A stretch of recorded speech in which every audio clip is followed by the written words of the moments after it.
Hello, good morning, ma'am. I'm Judran Coronam from BS Pharma 1A.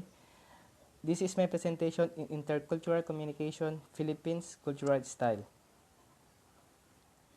Greetings. In greetings, men's greeting, they do handshake, and for women, they do beso.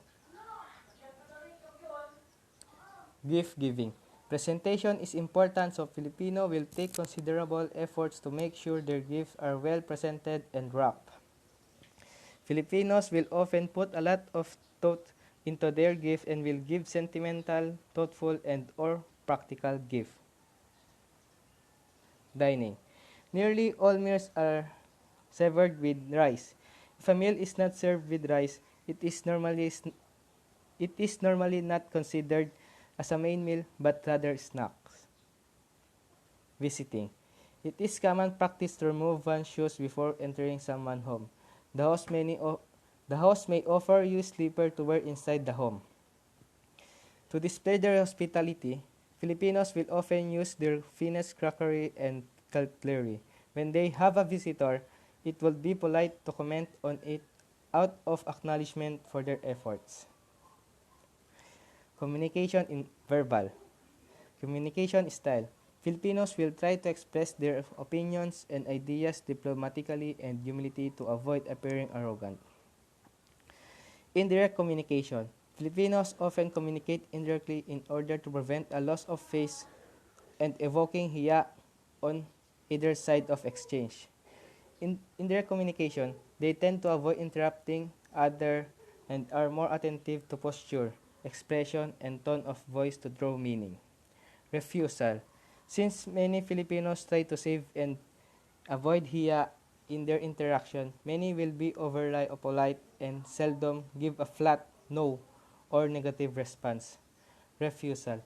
When conversing with your Filipino counterpart, try to focus on hints of hesitation, listen to what they say, and also pay attention to what they say. Respect. When speaking to those who are older or higher status, Filipinos tend to use their polite forms of speech.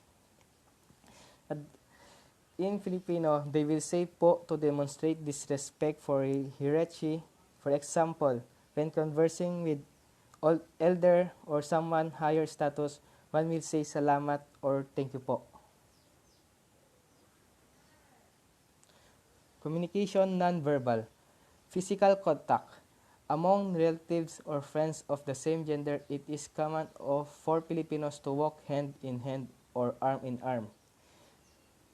This generally done so as a sign of affection, friendship, or if they are shy and would like someone to accompany them.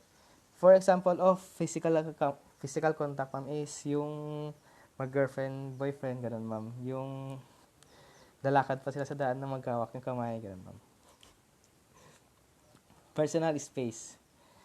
When interacting with people they are familiar with, Filipinos tend to prefer standing at an arm length from one another. Personal space. Around stranger, the distance is farther. However, in public areas like a market or subway, personal space is often limited and pushing is common. Laughter. While Filipino often laugh in conversation, the meaning of laughter tends to depend on the situation.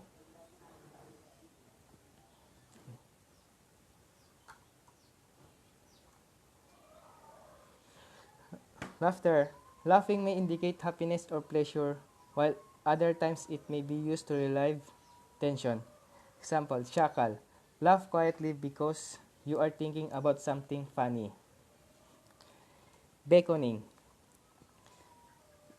Filipinos often laugh in conversation. The meaning, hindi. Sorry, ma'am. Beckoning. The common way to beckon someone is by gesturing with the hand facing downward and waving finger toward oneself, the same gesture that would represent shooting in Australia. In Filipino, once someone attention, it is common for them make sounds or hand sign.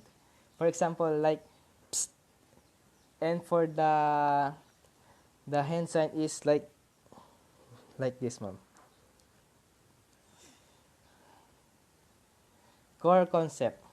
In core concept, they have a hospitality, hiya, modesty, courtesy, warmth, respect, kapwa, fatalism. In hospitality, friendly and generous reception and entertainment of guest, visitor, or stranger. Hospitality is defined as a taking care of your guests and anticipating their needs. An example of hospitality is making the bed every morning for someone staying at your house. Yeah, modesty. Modesty, ma'am. Respect and modesty, social inequality are common in the country, even though Filipinos generally believe that everyone should be treated in the same way. Filipinos are always compassionate with their less fortunate kababayan or countrymen. Regardless of status, everyone is expected to act all times with humility and courtesy and respect. Courtesy, ma'am. Courtesy is showing of politeness in one attitude and behavior toward other. An example of courtesy, ma'am, is when you shake hands politely, when you meet someone and say please and thank you.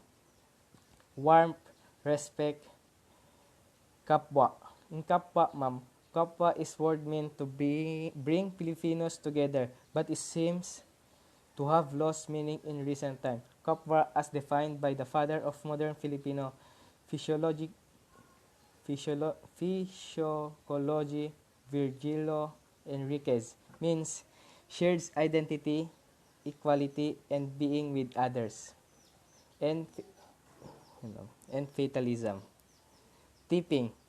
Philippines has traditional non-tipping culture, but tipping is increasingly common among the local population. Um, Example of tipping, ma'am, is yung sa may parkingan, ma'am. Kunyari ah, sa may Save More, sa may Cathedral, ma'am, dito.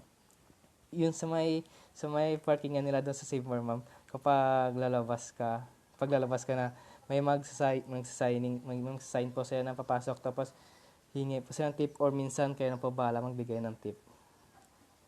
And yun na po, ma'am. Yun na po lahat-lahat, ma'am. Salamat po at thank you.